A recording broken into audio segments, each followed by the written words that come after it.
When I was a kid, we had Thanksgiving at our house, and my dad was a psychiatrist. He had a tape recorder in the house that I guess he would record sessions with. I took the tape recorder and I recorded my grandparents. You know, that whole generation died when I was between 15 and 20, and at some point I went looking for that tape and I couldn't find it.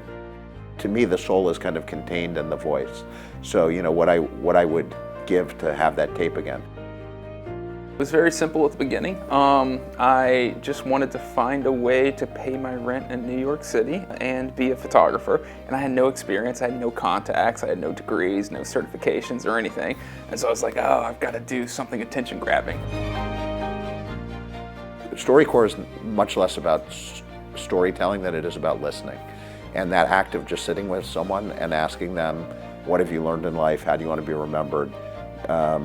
Who are you? What was your childhood like is so powerful, and it reminds people that they matter and won't be forgotten, which is all any of us really wants to know. But that was what finally gave me some traction, is that I would have these little conversations with people and they would say something funny or thoughtful. And I started adding those little quotes in the captions of the photos, and that's when things really started to take off. It became apparent that people were much more interested in what I was learning about the people than the photographs I was taking of them. The moment that I have with somebody on the street when I'm interviewing them, like for an hour and a half, I don't have a single thought about myself. It is just intensely focusing on that person and intensely focusing on that story. So let's give a warm Richmond Forum welcome to Dave Isay, Catherine Burns, and Brandon Stanton.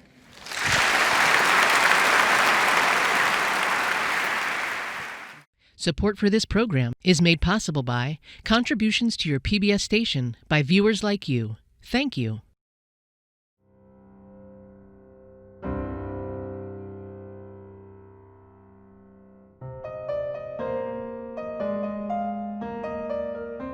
The world is neither flat, nor binary, nor finite. Black and white lie separated by countless shades of gray. We all see the world from our unique points of view. We begin to understand the world by adding the views of others, their knowledge, their experience, their ideas, stories, and art. Their beliefs, failures, and triumphs. Tonight, we expand our worldview by adding depth to our understanding, dimension to someone known only from afar, perspective to our past, and a view of places we've never been. Together, we set out to change the world, simply by changing the way we look at the world. At the Richmond Forum. Tonight, in a time of increasing division and digital isolation, Dave Isay, Catherine Burns, and Brandon Stanton show us that our stories have the power to bring us together. Learn the lessons of StoryCorps, the Moth, and Humans of New York. Welcome.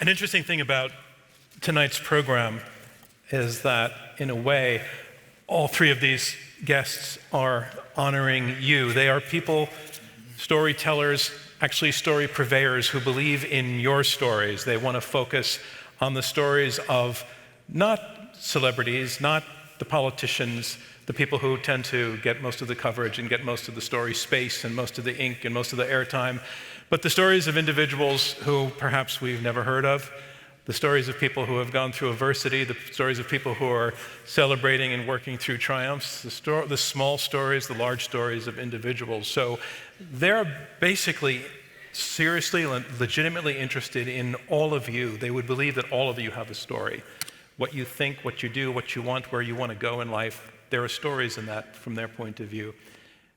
Maybe, who knows, there are 3,000 screenplays sitting out here.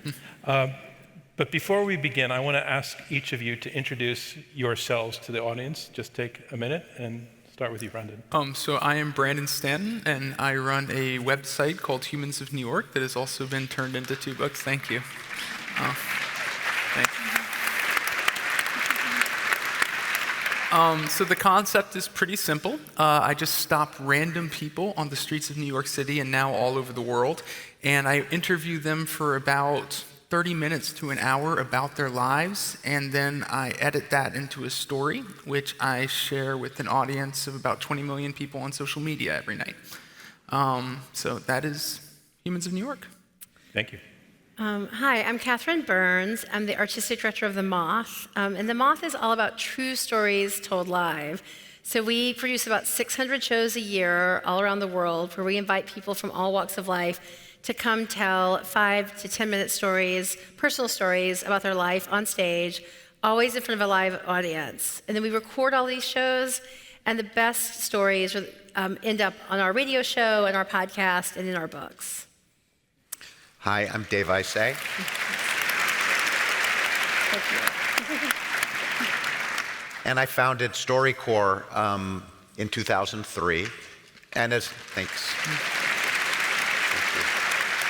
And as Janice said, it's a real simple idea. We put a booth in Grand Central Terminal, who you can bring anyone who you want to honor by listening to their story, a parent, a grandparent, a friend. You come to the booth with your grandmother, go inside. There's a facilitator there who works for StoryCorps. You're in dead silence, the lights are low, a kind of sacred space, and you sit across from your grandmother for 40 minutes, and you ask questions and you listen. And I had made radio documentaries for decades before starting StoryCorps, and knew that the microphone gives you the license to talk about things you may not have ever talked about before. And that is indeed what happens. People think of it as, if I had 40 minutes left to live, what would I say to this person who means so much to me? At the end of the 40 minutes, you get a copy, another stays with us and goes to the Library of Congress, so your great-great-great-grandkids can get to know your grandmother through her voice and story. When it started, nobody came, but eventually people started coming. And we've now had about 600,000 people, so it's the largest collection of human voices ever gathered. Yeah. Have the three of you ever shared a stage before? No, thank you to the Richmond Forum. So this is pretty, how cool is this? Yeah. Yeah. So David, and all of you, actually, I want to ask a question before we dive into your individual vehicles. What you all have in common is what I mentioned at the beginning, this theme that you're interested in. I don't want to say real people, because politicians are real people when you get down to the bottom of it, and celebrities are real. Maybe. But you know what I mean. Brandon, why the focus on what's the best term for people I'm calling real people but don't want to? Yeah, just random. I like the word random. Okay. So much of the stories that we receive are selected. They're selected either because the person's famous, the person's powerful. In the news, they're often selected because it's a violent story. Mm-hmm. There's a story, like a lot of the same things that are in that make our Hollywood movies interesting also get into our news media, like conflict or violence. And these are the stories that are coming, every single day at us. I think the thing that makes maybe ours or mine different is the randomness of it. And asked me why was I choosing random people at the beginning. It's the only thing that was available to me. I was a 26-year-old. I had no photography experience. No publication would have hired me. I wanted to be an artist. I wanted to tell stories. Your parents must have loved this. Oh, it wasn't until my mom's friends started following me that she finally started liking it. She thought it was crazy up until then. But yeah, it was just it was what was available to me. Just random people on the street, first taking their photos and then interviewing them. And time told that the stories of random people will captivate an audience just as much as the stories of powerful people or the stories of famous people. And David and Catherine, what about you? Why the focus on real people? I totally agree. I mean, the Moth is one of those places where we do have people, who've lived kind of crazy, extraordinary lives, tell stories. We have our astronauts and, people, physicians saving children, really big stories. But we find again and again that the stories that sometimes land the most are just with regular people with regular stories. And it's so important for people to hear these stories. An example is we have a woman named Bethany from Boston, and she told a story about giving birth to her little daughter, and she could tell right away when she looked at her that she had Down syndrome, and they hadn't had any testing, so she didn't know until the moment they put her child in her arms. And her story about actually struggling to manage that and getting all the way through the other side where she's such a joyful mother of this little girl, but it was a process. She came to us right after the baby was born and wanted to tell the story, and we actually thought she might need a little bit of time. She was still in the middle. As soon as someone will come to us and will say, well, we think you might still be living your story. And I think that she was, but when she finally was ready to tell it, it just landed so much with audiences, and it went out over social media on video, and within the first year had 20 million views. Mm. And I think it's because people wanted to hear from Bethany, to tune in and hear from a mom who went through a journey, who wasn't just whitewashing it and making it sound like everything had been easy. David? Well, I guess I confess I am totally uninterested in the stories of famous people. I do not care. And it's just, that's just been since I was a kid. Like, just wasn't interesting to me. Look, I think that what all of us do, it's about the beauty and the poetry and the grace in stories that are hiding in plain sight all around us when we just take the time to listen. And there are so many people focused on these very, very few stories. And there's this whole world out there that nobody's listening to. So you set up this booth in Grand Central Station back in 2003. What was the inspiration for this idea?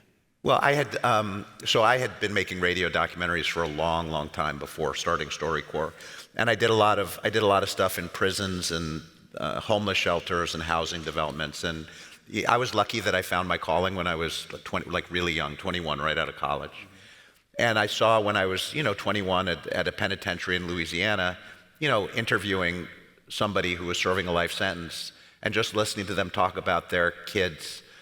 Their dreams for their family, who their parents were, that it was, important and sometimes transformative just to be listened to.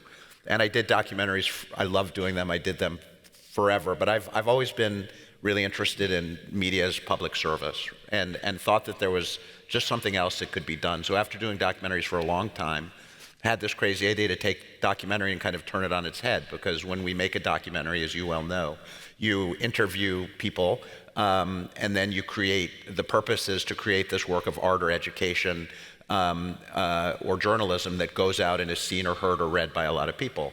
And with StoryCorps, the idea is that the final product almost doesn't matter. That the idea is to give as many people as humanly possible the chance to be listened to. And that's what we call it, access to the StoryCorps experience. And then and when it started, I thought that's all that we were going to have, that we wouldn't have stories coming out of it. It was this kind of experiment, right? And I thought there were a finite number of conversations that a grandparent and a grandkid could have.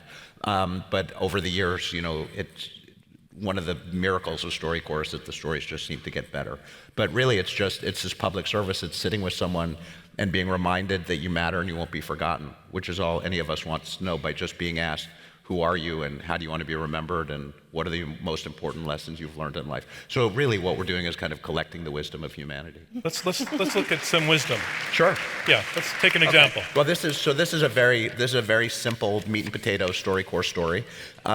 It's a dad and his son. Usually he's a fourth grader. Usually it's 12 or 13 that is the youngest that can come to the booth, but this young man named Aiden Sykes came in with his dad, Albert, in Jackson, Mississippi. We have these Airstream trailers that travel around the country where you can come and record interviews. So let's listen to Albert and his son, Aiden. Do you remember what was going through your head when you first saw me? I remember when the doctor pulled you out, the first thing I thought was that he was being too rough with you. And he actually held you like a little Sprite bottle, and he was like, here's your baby. That was the most proud moment of my life. Don't tell your brothers, because it's 3 of y'all. But it was like looking at a blank canvas and just imagining what you want the painting to look like at the end, but also knowing you can't control the paint strokes. You know, the fear was just, I got to bring up a black boy in Mississippi, which is a tough place to bring up kids, period. But there are statistics that say black boys born after the year 2002 have a 1 in 3 chance of going to prison. And all 3 of my sons were born after the year 2002. So, Dad, why do you take me to protest so much? I think I take you for a bunch of reasons. One is that I want you to see what it looks like when people come together, but also that you understand that it's not just about people that are familiar to you, but it's about everybody. Did you know the work that Martin Luther King was doing was for everybody and it wasn't just for black people? Yes, I understand that. Yeah. So that's how you got to think. If you decide that you want to be a cab driver, then you got to be the most impactful cab driver that you can possibly be. Are you proud of me? Of course. You my man. I just love everything about you, period. The thing I love about you never give up on me. That's one of the things I will always remember about my dad. You said it like I'm on the way out of here or like I'm already gone. So, Dad, what are your dreams for me? My dream is for you to live out your dreams. It's an old proverb that talks about when children are born, children come out with their fists closed because that's where they keep all their gifts. And as you grow, your hands learn to unfold because you're learning to release your gifts to the world. And so for the rest of your life, I want to see you live with your hands unfolded.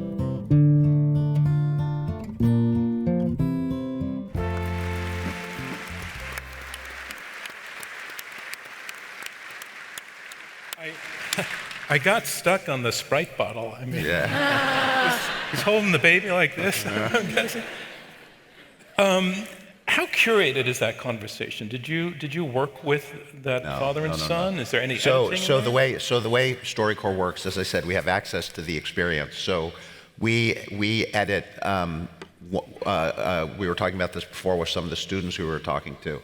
We edit 1/400th of 1% of what comes into StoryCorps. And the way that works, we look at every StoryCorps interview as potentially a sacred moment in someone's life. And we treat every interview exactly the same. And I interviewed my dad at some point many years ago. And he died of cancer very suddenly. He was diagnosed on a Thursday and he was dead the next Thursday. And that night at 3 a.m, I listened to that StoryCorps interview for the first time. And I'm an old dad, I have young kids, and I knew that this was going to be the way that they were going to get to know this person who was a, kind of monumental figure in my life. So that, to me, that interview is the most important StoryCorps interview, but to everybody else, it wouldn't be interesting, right? So we edit a very, very small number of them. The way it works is that we have a facilitator whose job it is. We've had hundreds of them who've worked for StoryCorps. They call it bearing witness. They sit in the booth, they're there with you, they'll help you ask questions if you want, or they'll just be silent. People prepare before they come into a StoryCorps interview. And the facilitators take notes on everything that happens in an interview and do all kinds of metadata. And there's also a box that everything goes to the Library of Congress except one box that goes back to the production team in New York, which rates the interview for broadcastability. So sometimes there are interviews that have these moments that almost demand that they be shared with a larger audience. So essentially what the idea is, what you just heard was 3 minutes edited from a 40-minute interview. And what we're trying to do is create these little poems of who we are as human beings that have a shelf life of forever. And you come from news, and in the Feed the Beast environment, it's just, we're very disciplined about just doing 3 minutes every week, which is, the whole thing is a bit insane, but all of us are doing things. But, it's really worth it. Yeah. That was just beautiful. What's the space physically like in these recording setups? Yeah. So it's a recording studio. Yeah. There's a table. You're about this far away, you're facing each other, a table, 2 mics, a facilitator in the corner. And it's just a calm, quiet space. Lights are low. complete silence. And, what happens is people just, melt into each other. You just forget everything, and you're just kind of looking someone in the eye and listening to them. And, I think that really being present and listening to someone, and I know this is core to what these guys do as well, is, one of the most powerful ways you can tell someone that you love them. So essentially, and what I think the power of all of these stories is that it's kind of the opposite of reality TV. These guys were just talking about when someone comes to the Moth or Humans in New York, and they think they're going to be broadcast or included, they're never going to be. It's the StoryCorps, all of these things. It's about generosity and kindness, and there's no financial gain. It's just about being present with another human being. And I don't know if everyone else shared my sense of that, but the person who was not speaking was only listening, but there was something very intense about the silence of them listening. You really had the feeling that the speaker was being heard by somebody in real time there, which is really remarkable. Yeah, well, it's very active. The sessions are 40 minutes. And they're exhausting. Really being present and listening to someone. Do they take a time to warm up? So you prepare. You come in with prepared questions before we have something called a best questions list, and people choose what they want to ask. And the facilitators will always say, ask that question that you've always wanted to ask, because the 40 minutes goes by so quickly. So there's 10 minutes at the top to prep, and then a 40-minute interview, and then we've had 600,000 participants, everybody cries. So 10 minutes afterwards, people just kind of calm down. What do you think? What do you think the crying is about? I think my marketing communications people hate when I talk about this, but the truth is everything about StoryCorps reminds you're going to die, right? I mean, that's that. I think that first of all, you realize that all these go to the Library of Congress. You realize you're speaking to future generations. It's a chance to sum up your life. And I think that StoryCorps has some things in common with hospice. And in hospice, you talk about the 4 things you want to say before you die. Thank you, I love you, forgive me, I forgive you. And essentially that's what happens in a StoryCorps booth, every day. The 600,000 sessions that are now at the Library of Congress, is anything happening with them other than storage at this point? Is anybody doing any work? Yeah, so we are. We're a nonprofit, and we take our bond with participants very, very, very seriously. When StoryCorps started in 2003, the internet was very different than it was today. So we have these stories that are broadcast once a week, 1 story a week, and all of those are fact-checked. We get permission from participants to put them out. And I should say, when you come to a StoryCorps interview, at the end of the interview, you can sign a release or not sign a release. I thought at the beginning of StoryCorps, because what happens is so intimate in the booth, that we'd get a compliance rate of 65%. And it's been 99.999%. Everybody wants to leave a record. The question was, sorry, I have the flu, by the way, which is... You're doing very well for the flu, yes. Except you did let out the you're going to die part. Yes. But, I was asking you what happens to these 600,000 hours. Right, so they all go to the Library of Congress. Up until now, you've had to go to the Library of Congress to listen to your interview. You get one that you save and store for yourself. And we have just started making them public, but we're going through the torturous exercise of going back to every participant and making sure that they fully understand what it means for the interview to be public. And they make a choice about whether they want it public. And Google kindly just has agreed to transcribe all of the interviews. So all of those interviews are going to be much more easily searchable. I'd like to just poll the audience by applause. How many of you are familiar with StoryCorps?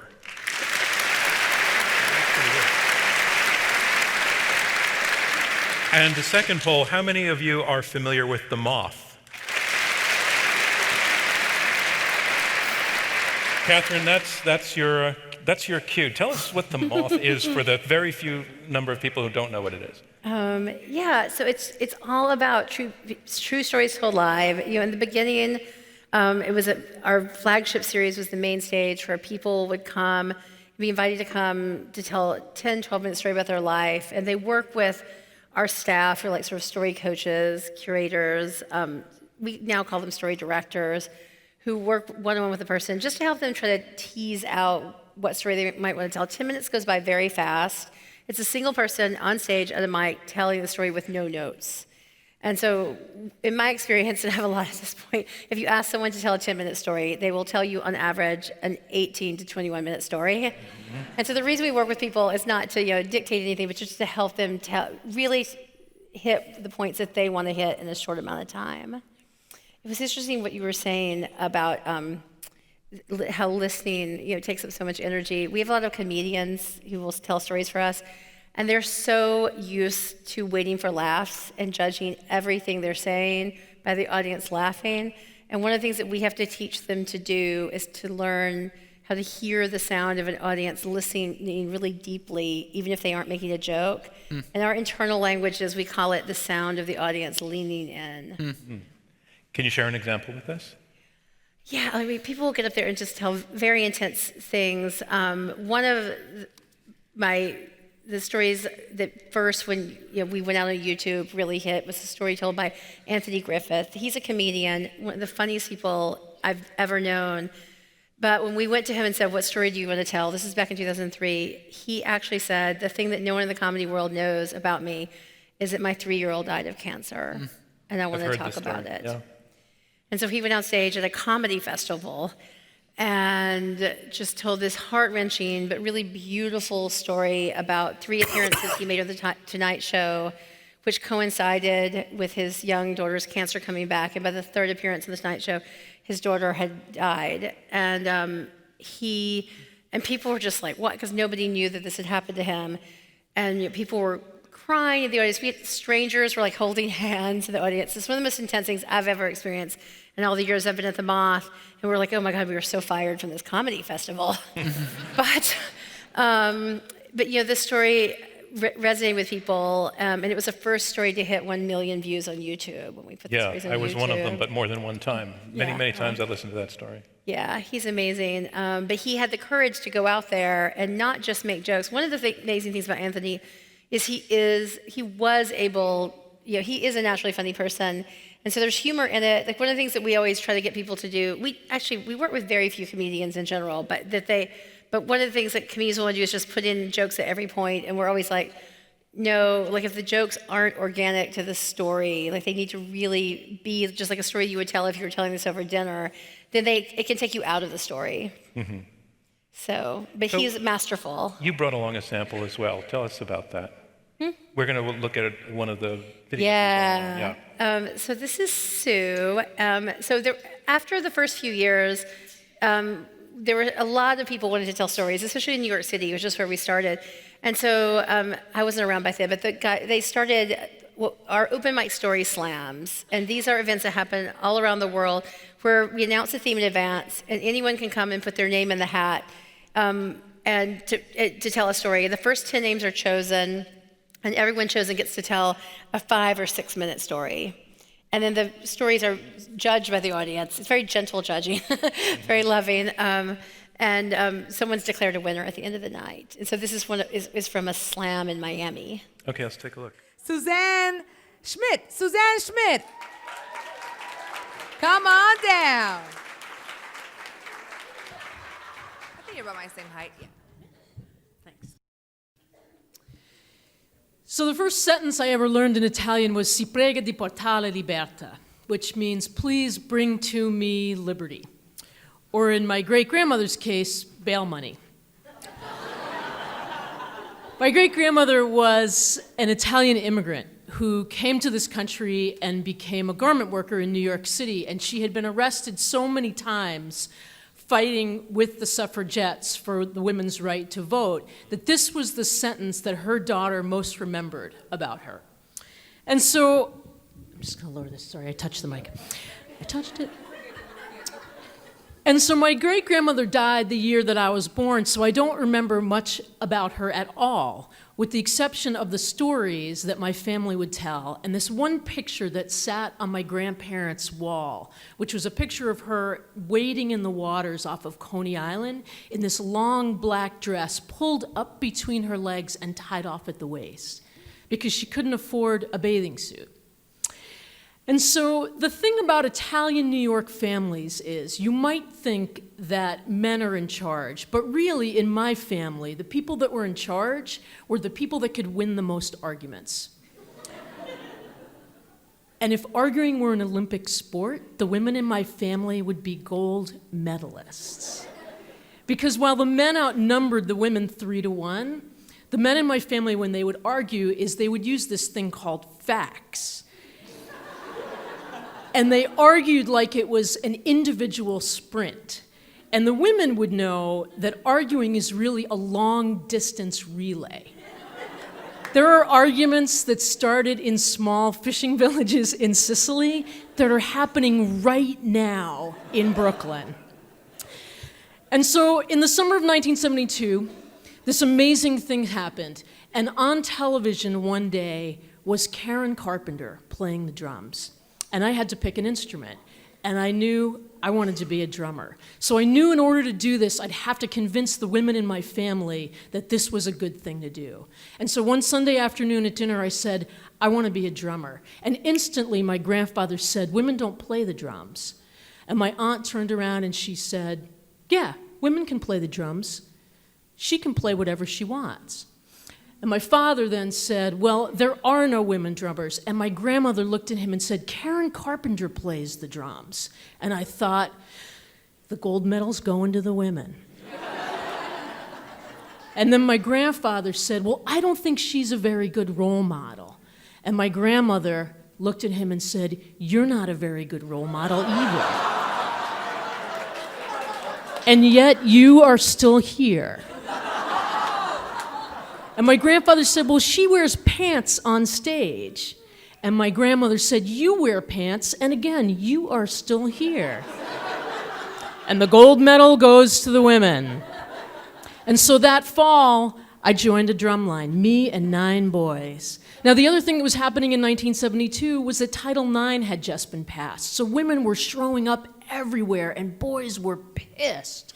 And so I showed up every day with my drumsticks, and I practiced really hard. And in spite of everything that they did, they stole my sheet music, they would take my drumsticks, I persevered. And so when this came for the winter concert, the bandmaster picked me to play the drum set. And this was an incredible honor, and I knew every single stroke of that music. And my parents were so proud that my mother bought me this long green velvet flowing gown.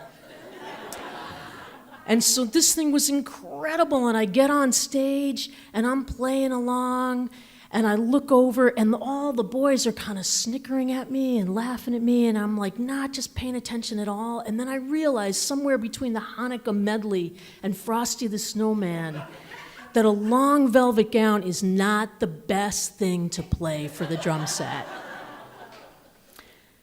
And so I look out into the audience and I'm panicked, and Rabin Kluglein looks over at me, he's like, I'll take your drum set solo. And I was like, hell you will, I'm doing this. And I'm not quite sure how I'm gonna get into the position for the drum set in this long gown. And I look out at my family, and there's like 3 rows of them. My grandmother is so proud, she's crying. And I know in that moment what I need to do. And I stride up to the corner of that stage, and I reach down and I pull that dress up between my legs. And I tie that frickin' thing off at the waist, and I sit down at the drum set and I frickin' rock that thing.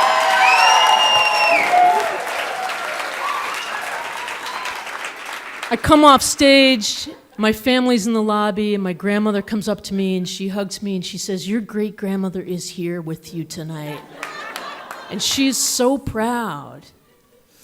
I fell asleep that night with the cymbals kind of ringing in my ears and that feeling of your heart pounding in your chest when you've worked really hard for something and you've been able to achieve. And I realized I don't think my great-grandmother meant bail money at all. I think she meant liberty. I think she meant the right for women to vote. I think she meant the right for us to show our legs at Coney Island on a hot summer day without being harassed.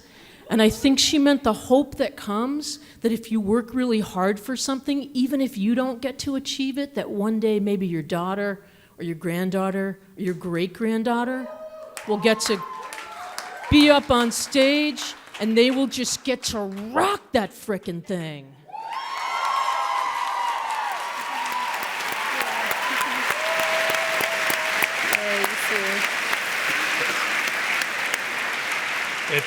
It's so amazing how that works as a live event, and she's not even here. But I have that story was so well constructed. I mean, even the foreshadowing that her grandmother lifted up her skirt. At the end of the story, she's lifting up her skirt in defiance, and it's delivered so well that my question would be, if there are people here who would be considering wanting to tell a story at the Moth or an organization like that, would that be intimidating? That's so good? I mean, well, we did pick that out of 35,000 stories. That's the one we showed you tonight. Sue is very good. I should say that she told the story in Miami, but she actually produces the Moth in Vermont. Mm-hmm. And so I think she's seen so many stories. She's also, obviously, you can see, such an amazing raconteur. Oh. But you don't have to be Sue to tell a great story. One thing I want to say, I was thinking about listening to her story, building on what Dave was saying. Maybe this is taking us back into a place of darkness. But one of my favorite parts of my job is all the people I've gotten to know who have died before I could have ever gotten to meet them because of their story, the stories their loved ones told about them. Mm.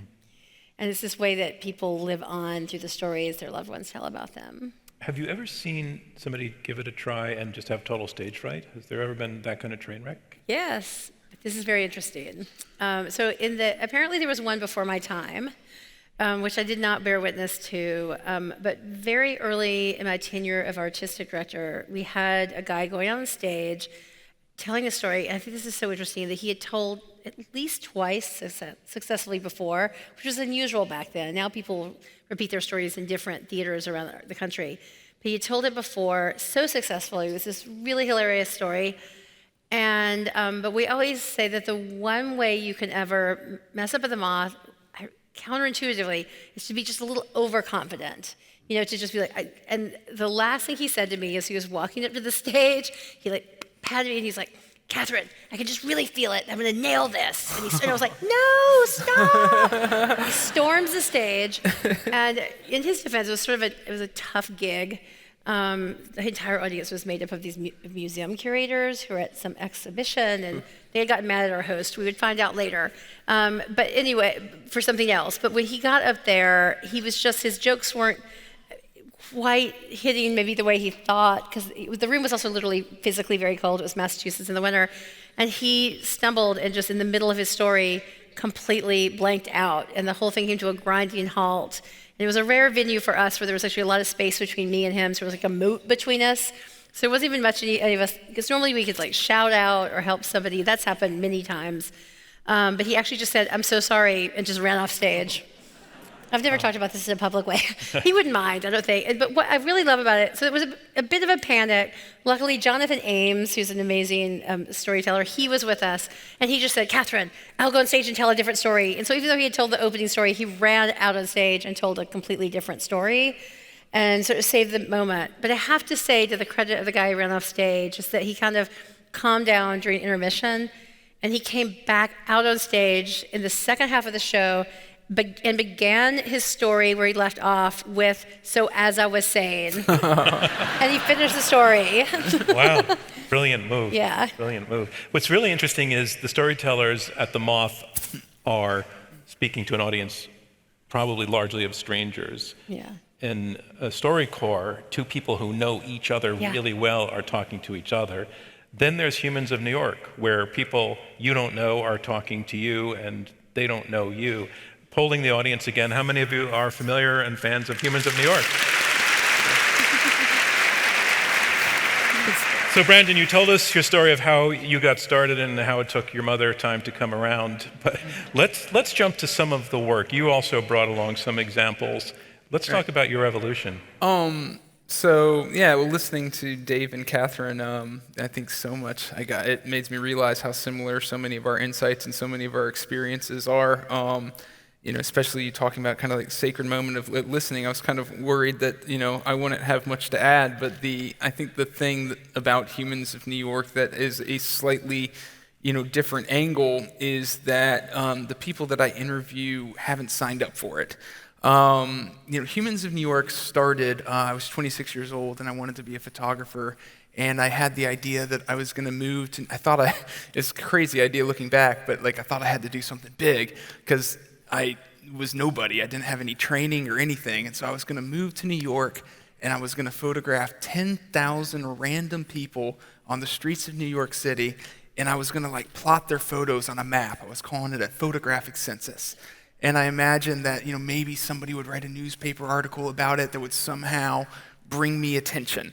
And so that was my goal at first. That's a pretty cool idea. It is. Well, thank you. Yeah, It is a kind of cool idea, actually. Yeah. Bold. Yeah, nobody paid attention to it, but it was a cool idea. But what that did is that got me out on the street for months and months, and I'd photographed thousands of people, just basically stopping them on the street, holding up my camera, taking their picture, posting it on my website. I had thousands of portraits on my website, and nobody was really paying attention. But what had happened over that period of stopping all those people is I'd gotten very good at something very difficult, which was stopping New Yorkers and getting them to pause for a moment and give me the time to take their photo. And so what I did is I took that thing that I'd already gotten good at and said, what can I build on it and do? And so I started having little conversations with the people that I was photographing. And I started adding little quotes to the photos. And I think we have some examples of some of these very early ones. There we go. They were very simple.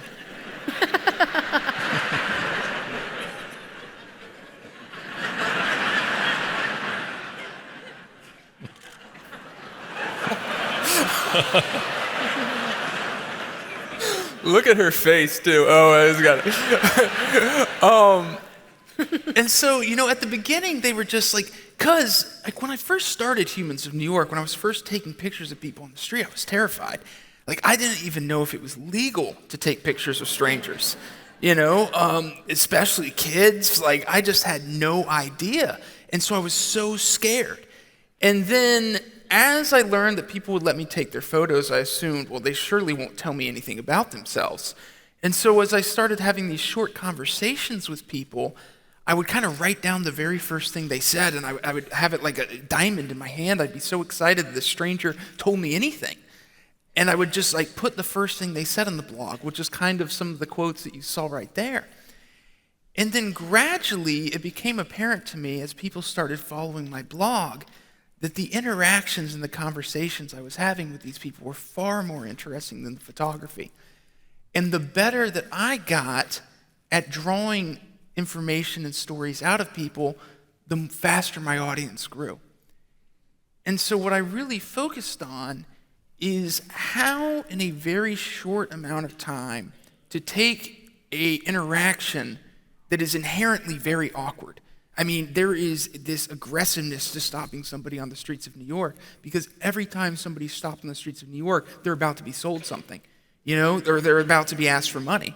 So people, and I still get this all the time today, I say it's half art, half door-to-door sales. People don't even want to talk, they don't even want to stop. To take that interaction, which is immediately kind of oppositional, and turn it into a collaboration where suddenly this person feels comfortable enough to share with me about their life. And what I learned over years of doing this is I went from thinking a stranger wouldn't even let me take their photo to almost walking up to people today with the expectation that in a very short amount of time, this person will be telling me things about their life that they might not have shared with any other person. And the short quotes that I got at the beginning, they went from 2-minute conversations to 5-minute conversations to today, I will sit down with somebody for half an hour to an hour, and I will tell them at the beginning of every interview, I have this kind of rote disclaimer. I said, these questions are going to be hard. Anything you don't want to answer, you don't have to answer, and anything that you tell me that you don't want me to publish, I won't publish. If somebody tells me something and I publish it and then they want their photo down, I'll take it down. I try to give the person as much agency as possible every step along the way. But even with that agency, it is almost never exercised. I will ask people about everything. People have told me about, for the first time ever, they've talked about the time they were abused as a child, the time they cheated on their husband, the time they sold drugs. You know, all of these things that they might not have told anyone before. And, you know, I think what happens is when I'm asking these people these questions, and remember, I'm just a stranger on the street. You know, now there's a good amount of people in New York City that have heard of Humans of New York, but I've done this in 40 different countries around the world, working with 100 different interpreters, and they do not know who I am. And, you know, I will be asking them these questions, and the questions are gradually getting more and more intimate and more probing. And I think what's happening is there's these two threads in people's minds going at the same time. And one of them is this discomfort and this fear of being vulnerable and being exposed, and it's very uncomfortable. And the other thread is this appreciation for being heard and somebody being interested. And that's what you said that that really hit me. I saw your response to that. Yeah, that listening is the act of loving. You know, that made me emotional. But you've evolved in actually moving on from still photography as well. Well, yeah, as the process, you know, got deeper and deeper and deeper and deeper, and then I took it to other countries. You know, one of the things that I kind of branch out to is I had a videographer, you know, come with me for 4 years, and we did 1,200 interviews on video. And I have one of these today that I think kind of, you know, represents, and you can kind of feel how quick and how intimate these conversations get between two strangers on the street. Let's take a look.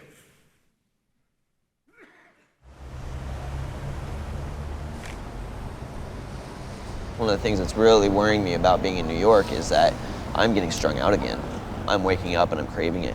I'm trying to organize my day to where I have something when I wake up. It's starting to clench on me, and I feel it clenching on me, and that's one of the things that I need to either find some people here or something worth doing here that I can fight for and work for that can give me some sense of satisfaction, or I need to leave. When you start doing drugs, it's like you start out doing whatever your drug of choice is, and you start doing the drug, and you have all these things in your life that also give you pleasure and happiness, right? You'll have, like, say, your car, or your girlfriend, or your house, or your job, whatever it is that gives you this pleasure. But through your drug use, what you do is people say they lose it. What you really do is you give it away. You start giving these things away, and everything you lose, like say you sell your car for some dope money, you don't just lose the car and the dope stays the same. The dope takes on the power of whatever that car represented to you, whatever it is that you gave away. The dope takes on that power, and so it's becoming more and more powerful, the things you give away, and eventually you end up with nothing, and the dope is all powerful. I've been hitting some hard traveling way down the road. I've been hitting some hard traveling, hard rambling, hard gambling. I've been hitting some hard traveling, Lord. My ma has been the only one who's been there for me my entire life. That woman has tried so hard to put me in a position to fulfill my own dreams. She hasn't ever tried to force her idea of what she thinks I should be on me, but she's tried to help me find myself. And every time I don't, every time I fail, I feel very guilty and very ashamed because it's making her effort not worth it. Or maybe not worth it, but it's making her effort unfulfilled, you know, and she deserves it. She deserves to be proud and to not worry, you know. I'll talk to her sometimes, and she's very worried about me being out here on the road, but she's also very happy with it. She says she sleeps easier now than she did when I was back home and closer because she knows that I'm doing what I want to do and that I wake up happy. You know, I still, to this day, I wake up, every day I wake up happy. I haven't had a bad day out here. She doesn't know I'm using again because that would crush her. But she sees that I'm out here and I'm trying and that I'm getting somewhere with it. And so, but that's where my biggest guilt comes from, is the things I put her through. because she's been the only one who's ever been there for me when it wasn't easy. It's easy to love people when they're nice and happy and everything's going well. It's very hard to love somebody when they're ugly, and dirty, and when they fail you. And she's always been there when I failed her. And I've done nothing but fail her.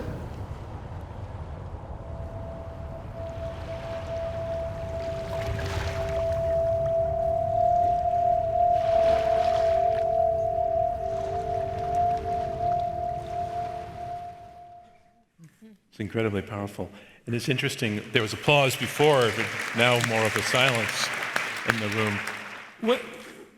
And I want to ask all of you this question, but start with you, Brandon. What if the person in the storytelling position is basically very introverted? Is that an obstacle at all? Better. Really?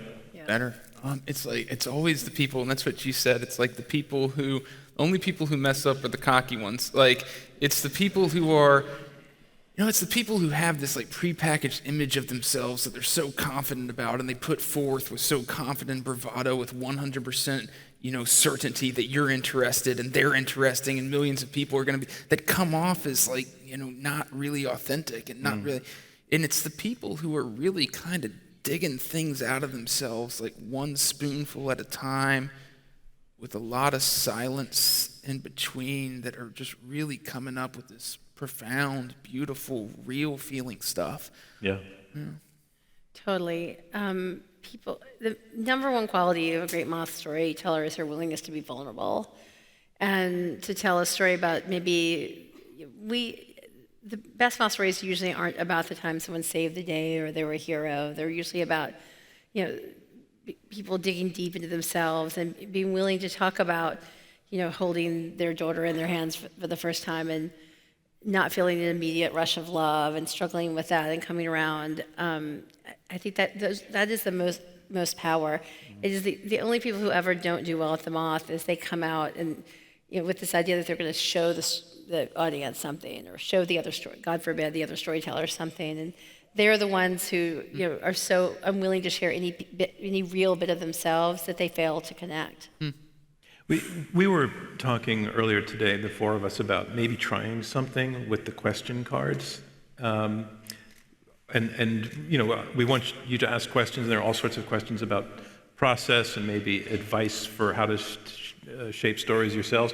But we also thought if anybody out there has a story that they can write on a card in 3 or 4 sentences, we'll read it out. You don't have to come up here, but we'll read it out. So that's just something to consider. I mean, in a very brief form of coaching, what would constitute a story?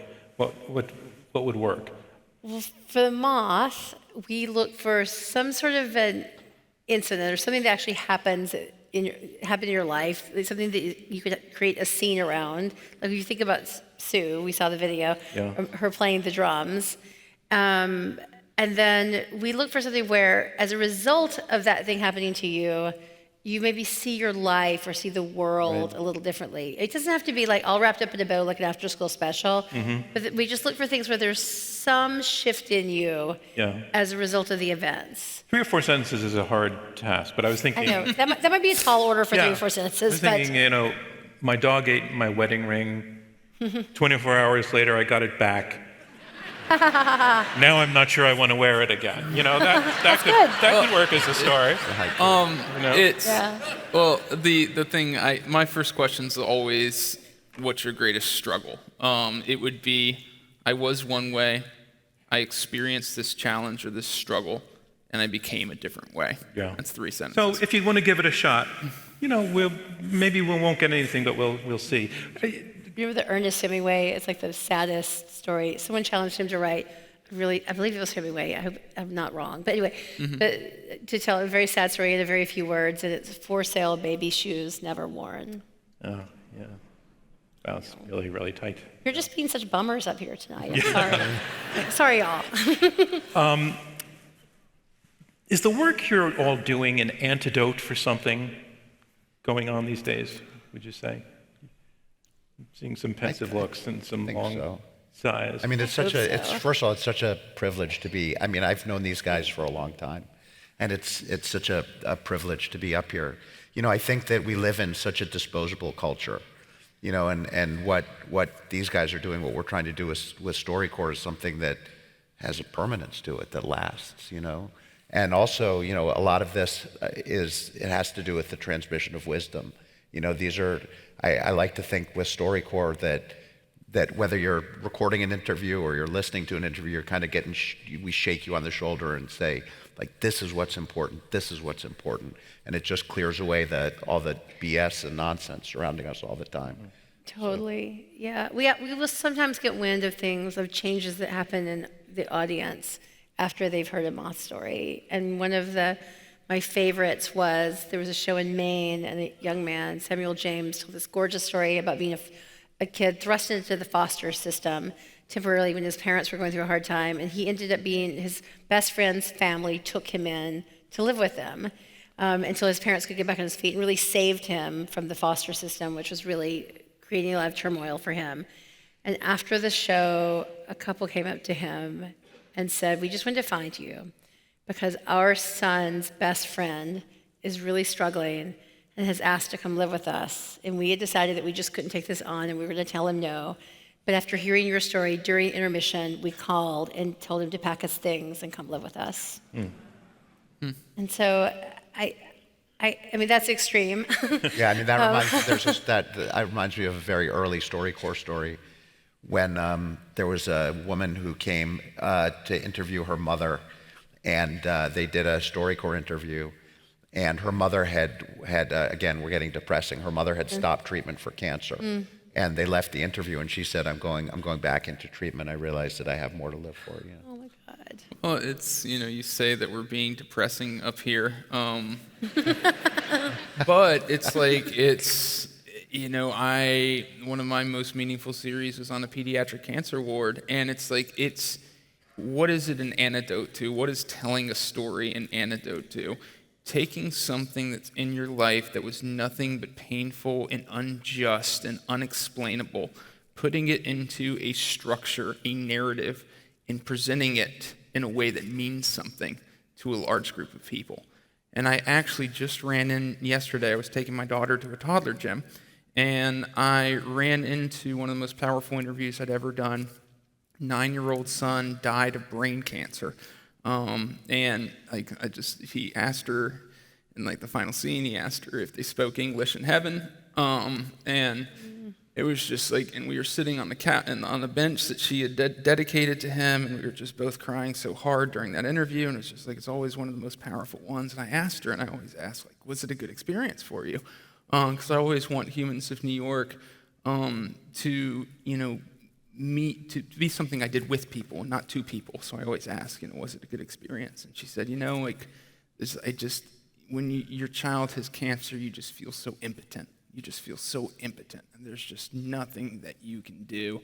And telling that story made me feel like at least I was doing something. And I think also, a lot of this, as I said, in all of these stories is about wisdom, and it's people who've been through hard things that are the keepers of wisdom, and telling is better than not telling. It sounds like you're saying on a lot of these things. Absolutely. One of the stories that moved me most for the last few years was a gentleman named Carl Pilatari, and he was one of the only Americans in the nuclear reactor at Fukushima when the earthquake hit.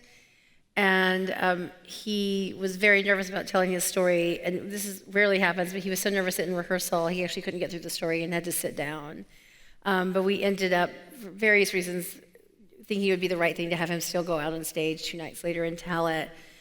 Partly because we were in New York City, and that's our hometown audience, and they kind of they're willing to ride all kinds of things out with us, and we felt it would hurt him more to not tell it, and he went out and just told the most gorgeous story, and afterwards he told Meg Bowles, who worked with him on the story, that being able to walk out on stage and tell that story to the crowd helped him push through a lot of his PTSD, because suddenly he was in charge. He was able to take control of his own story and his own narrative, and for him that was very empowering. I'll take a little swerve on that just to go into that there is hope underlying all of these stories, and we've had the facilitators, or as I said, the people who sit in these interviews, and bear witness to the interviews. And they serve for a year or two for StoryCorps. We've had hundreds and hundreds and hundreds of them. And their job is to go out on the road and to sit through days of these interviews. And when they come off the road, if you ask them, what have they learned, every single one of them, the first answer is a variation of the Anne Frank quote that people are basically good. And I think there might have been some kind of a bias maybe in the early days of who came to StoryCorps, but after 600,000 people, there's got to be some truth to that. We're looking forward to your questions and maybe your stories. We'll be back after the break. Thanks, everybody.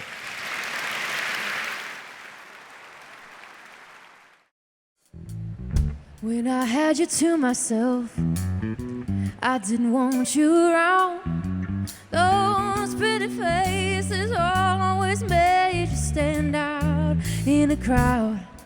Well, someone picked you from the bunch. One glance was all it took.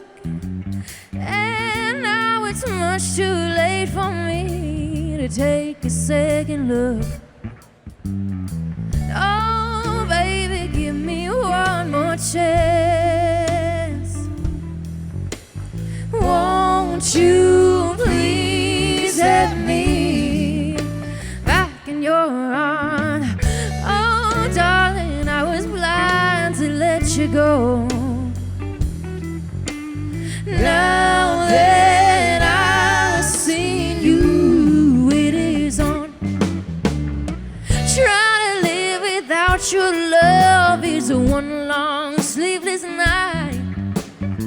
Let me show you, boy, what's the wrong for right. And every street I walk on, I leave tear stains on the ground, following the boy I didn't even want around. Oh, baby, give me one more chance. Won't you please let me back in your arms? Oh, darling, I was blind to let you go. Now that I've seen you, it is on. I want you back. Hey.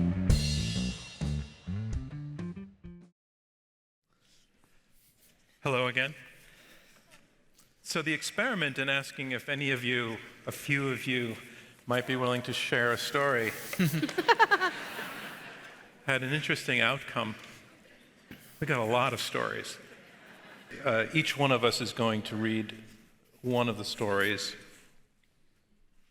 not all in one time, but we'll take turns. And I just want to say, this is a member of your community is sharing in each case something very powerful, and obviously you're going to listen, but to listen, obviously you're going to do so with respect. But when the story's over, you have a choice, depending on the story, to laugh or to applaud or to remain in silence. Then that's your choice, and whatever it should be spontaneous. So I will get started. Every month, I come to the forum with my husband and his dad. They didn't see or speak to each other for 10 years. The day they reconciled, they showed up wearing the exact same Brooks Brothers shirt. Tonight before the forum, I watched my father-in-law laugh and hold my baby son, a moment that might not have been. Sometimes the hardest relationships are with people who hold up a mirror to yourself, but those can also end up being the most meaningful relationships.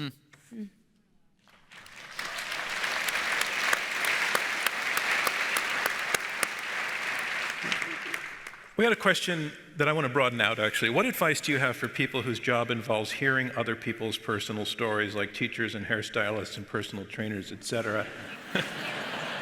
I'd actually like to broaden that question out, because you have all alluded to this, is what does it mean to listen? How do we become better listeners? Is there a way? Do we need to know what to do? Who feels confident on that question? Brandon? Well, yeah. I mean, for me, I feel that listening is the closest thing I get to meditating. because like I'm always thinking about my work and what's going to go wrong in the future. It's like the only time of the day when I'm not thinking about myself and my own problems is when I'm sitting at somebody's feet and just paying 100% attention to what they're saying. I'm not thinking about what my answer is going to be. I'm not going to thinking about the next question that I'm going to ask. You know, even when I interviewed Hillary Clinton for 45 minutes and I brought in one question, because I knew what I did in the streets, I never had questions, and I just wanted to be the same as possible. So it's just like, you know, 100% asking questions based on what that person's saying and focusing on what that person's saying and asking questions based on your own curiosity as opposed to waiting for your turn to speak, you know, thinking about what your rejoinder is going to be. Yeah, it's the act of being 100% present and not thinking about yourself.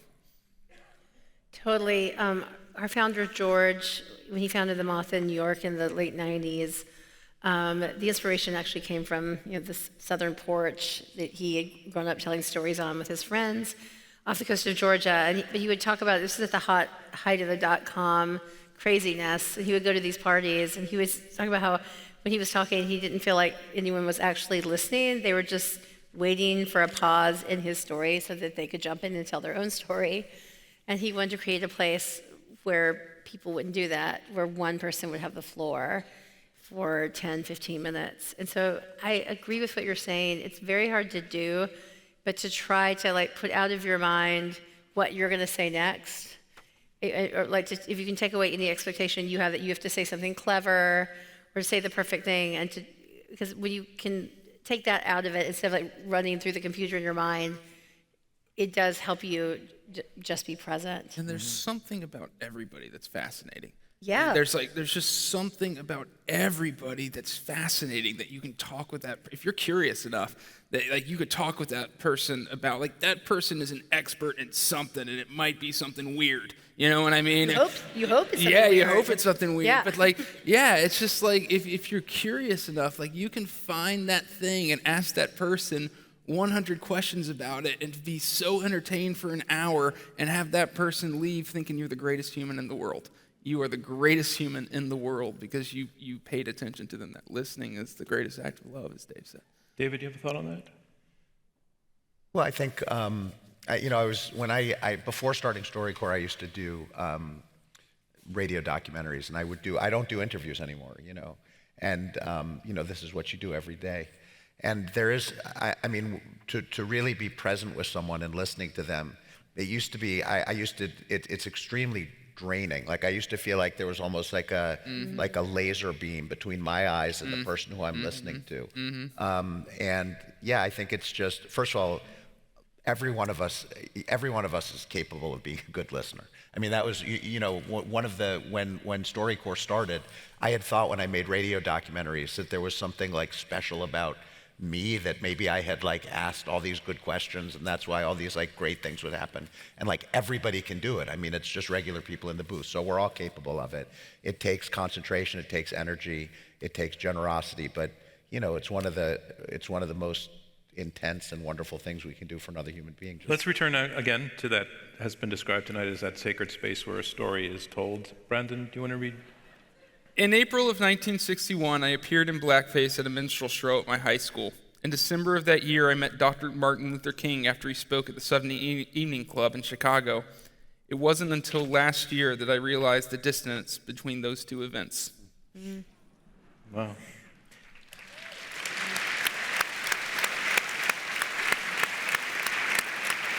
David, we've had some questions about the process of StoryCorps, some of which I think we covered, but I think one of them comes to StoryCorps, and if you're in Richmond, is there ever going to be a chance for StoryCorps?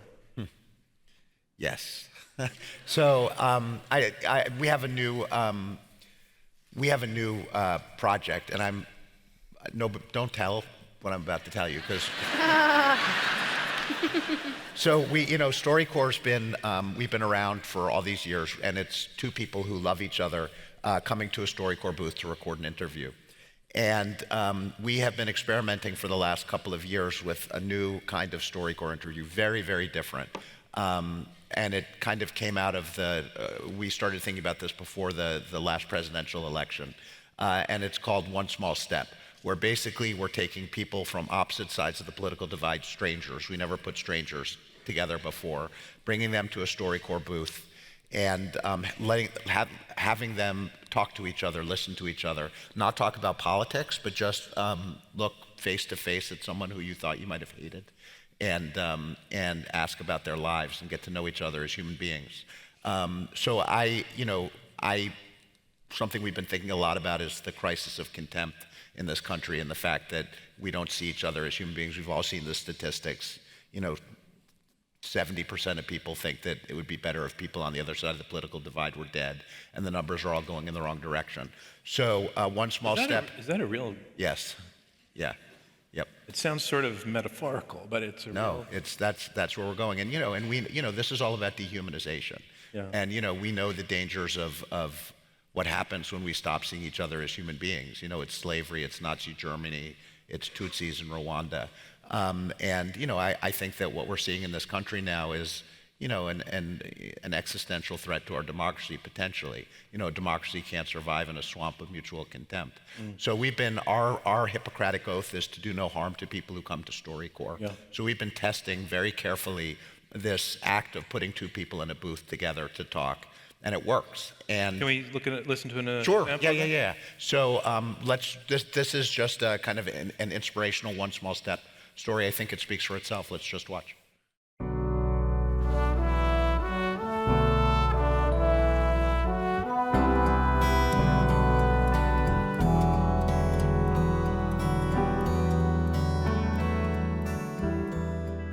I noticed you with the hat, and I noticed that you were surrounded by some people, and I noticed that they were being kind of threatening, and then somebody snatched your hat off your head.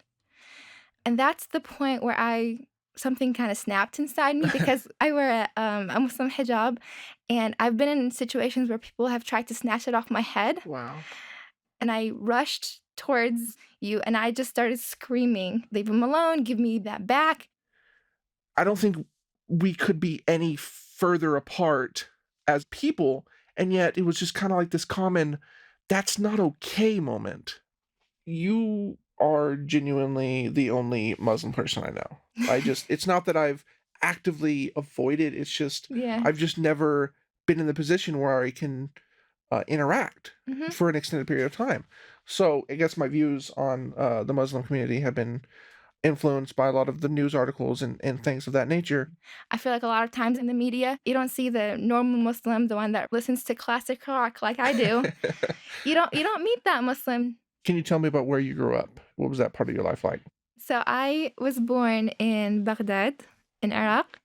I moved to the U.S. when I was 10 years old. Okay. Being a Muslim girl, I stood out in almost every single way that you can in middle school, the worst time to stand out. What about you? How was it like when you grew up? I was homeschooled, so it was a vastly different experience. Socially, I didn't have, I guess, as many friends as most people would. I only went to public school 1 year of my life, and I got in 3 fights, and I lost all of them. I actually lost a lot of friends because of this election, because of my political stance. So I hope that I can be the reason that someone decides to talk to someone as opposed to just cutting them out of their life or blocking them on Twitter, I'd like for this to encourage other people to engage in more conversations with people that you don't agree with. That's what it's all about. I'm so glad I wasn't the only one who felt like that.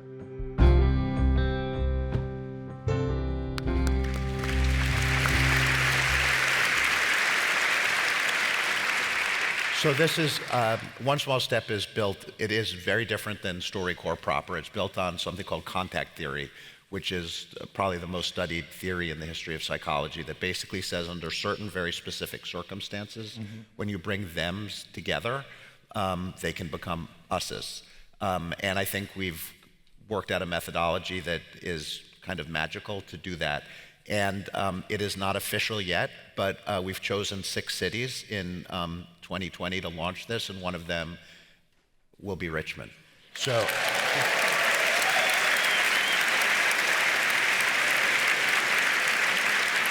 I hope... I'm really bothered by your pandering. that's totally coincidental, isn't it? Totally coincidental. Yeah. That's really great. And so if you guys don't take out your cell phones. So you can, if you go to takeonesmallstep.org, you can, if you want to be a part of this, basically we're going to match you with somebody on the opposite side of the political divide. We find different things that you have in common. You get a bio of the person who you're going to talk to, not their name, so you're not going to look them up.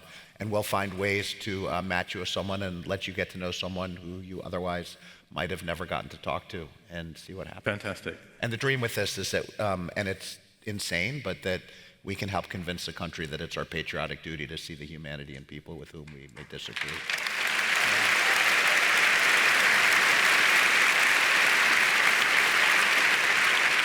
Let's go back to the sacred space. Catherine, would you like to read your story? Yes. Okay. I buried my father in Arlington last week. He was a West Point grad. We followed him through his final change of command. As his oldest daughter, I was the next of kin. I was presented with his flag. This moment was the most powerful experience as a child of a colonel, an American, and a person. It's the amazing experience of pride, love, and loss through our country's traditions of honoring our soldiers.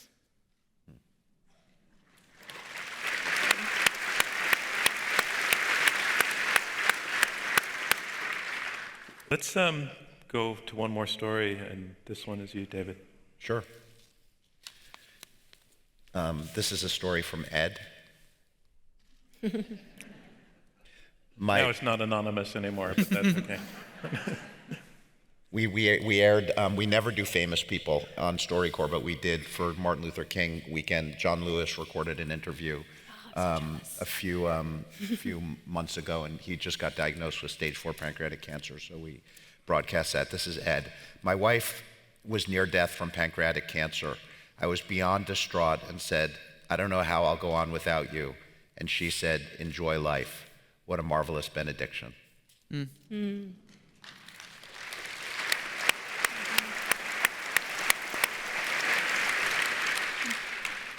Thank you again to the really dozens and dozens of you who wrote stories. And I wish we could have done all of them, but we got such a good, I feel a connection to you as a result of just those 4 stories, so thank you for that. Question, you've each learned a lot about the power of appreciating difference. What gift can you leave us about the power of appreciating difference?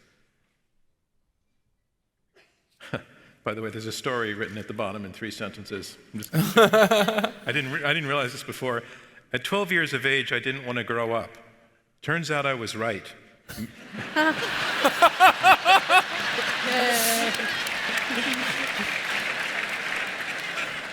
Power of difference. I mean, on a purely, and it's how I turn. I always get asked the question, okay, you've been doing this for 10 years, you've interviewed 10,000 people. What do we all have in common? And I actually turn that on its head and say, well, it's so alien to how I approach things, because when I'm in front of a person, I'm looking for the thing that they've told me that none of the other 10,000 people have told me. Like, that's the interesting thing about them. So like my entire interview is geared towards finding the different thing about that person, because I know that that's the person that's going to make them most interesting and most valuable to a large group of people, because you can learn from them. So, just from a storytelling perspective, a purely technical perspective, like the difference is all I look for.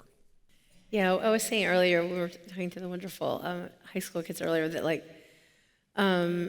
in some ways, like when we were first starting out, we're like, well, there's like other categories of stories that we've covered, right? I mean, this is just, it sounds very cold, but there's, we received a lot of pitches about, weddings and babies being born and like just, you could, sickness and so many things. But what we have found again and again is there's always a new way to tell that story. And so we're always out there trying to find a story that tells it in a fresh way that'll help us kind of delve a little bit deeper, just in a little bit, take a different angle on something that a lot of us might think we've experienced and have experienced, but could learn from hearing from someone with a different perspective. And so that hunt for how to do it in a fresh way is ongoing for us. And I mean, I just say that, of course, there are just myriad of experiences and stories. What we find with StoryCorps is that, you know, no matter where you are in the country, that people really do just talk about the same things. When they talk about what's important in their life, it always comes, you know, you could be 105 years old and you're going to be talking about your mom. You know, it's family, it's birth, it's death, it's great themes of human existence. And that's what comes up again and again and again. But of course, out of those themes are this kind of endless blooming of you know, ways to talk about that and stories around those themes. Oh, so everybody's mother is the greatest mother that ever, Yeah. you know, but then it's just like, that's when you want to burrow down and you're looking for exactly how she cooked those cookies, you know what I mean? Like just those little, and that's the interesting thing is that, like, I think that a lot of times when people replicate Humans of New York, or they try to, you know, they assume that it's going to be the people, things that we all share that really draw somebody to somebody. Yeah. But in reality, it's like, when you can really bring somebody to life with like the little differences about their lives, amazingly, like that makes that person three-dimensional in a way where even if the person is completely different, you know, life than them, it's the emotions are the same. And like, so it's like I put so much effort to creating those differences to make that person real, which counterintuitively is what makes people identify with them so strongly. Totally. Sorry, go ahead. Oh, yeah, I totally agree. Like, the more detailed you can get, I think, especially, I would say, in the conditions of, like, if you're telling a story where you're really telling on yourself, the more people will be able to connect with you. One of my favorite stories is told by Mike Massimino. He's an astronaut, and he has a million stories about being the hero and save the day and blah, blah, blah. But the story that he wanted to, I know, blah, blah, blah, in outer space. Okay, but the story that he wanted to tell was about being sent to outer space by NASA. They spent millions of dollars on this mission. 3 years they trained to fix the Hubble Space Telescope. And when he got up there, and he's being broadcast across all NASA from his little space helmet camera, he's trying to get the back off the telescope, but he can't because of a strip screw. And like, okay, how many of us in this room, oh, it's the Richmond Forum, maybe some, but will be sent to space in the foreseeable future, you know, by NASA with a big project? Probably not many of us, but most of us in here can probably relate to spending a lot of time preparing for something that's very important to you, only to nearly be undermined by something as trivial as a strip screw. So there is always, in addition to the difference, there's always something universal. And I want to make this point by going to one more clip from Brandon's work. If you can set it up very, very briefly, and then we'll run that clip. Oh man, there's not much to set up about this. You just got to watch it. Let's just go to it. Well, it's been a while. I mean, 6 years is a long time to be with somebody. I mean, I've known that I wanted to marry Tyler for a very long time. And I mean, we are still young, but it's hard when you see like your friends getting engaged and your family is constantly asking you questions. And I know it's something that Tyler's not really ready for. I just don't see the need for it. And I see both sides. I think that she really does love me, and that we are happy together, and I think that I make her happy. So, you know, for her, she's committed to being with me for the rest of her life, so why not get married?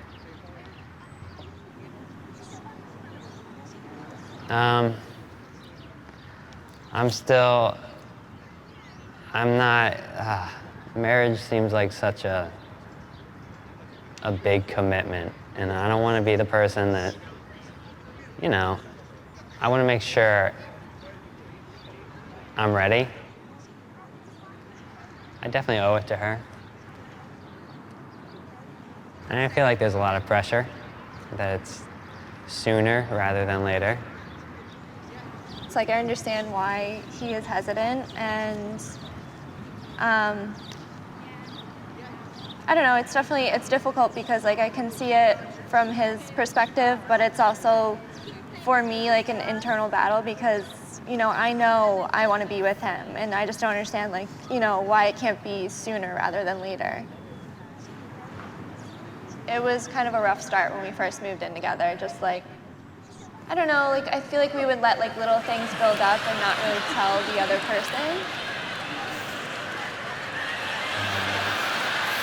Oh my God. Someone's proposing behind them. Oh my God, that's amazing.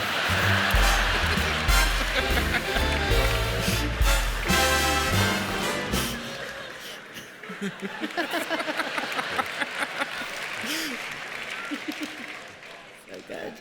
That's a lighthearted one. Yeah. That really happened.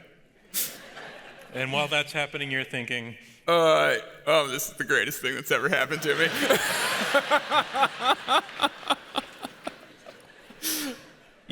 The wonderful thing about a wonderful story is it leaves you wanting to know what happened next.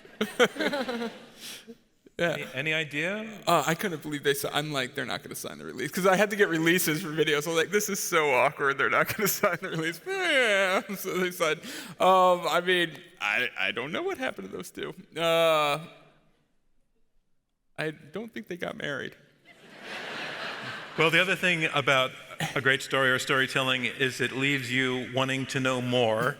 And I hope that's where we leave you tonight. I want to thank our panel, and I want to thank all of you for your questions and also for your stories. Guys. Thank you.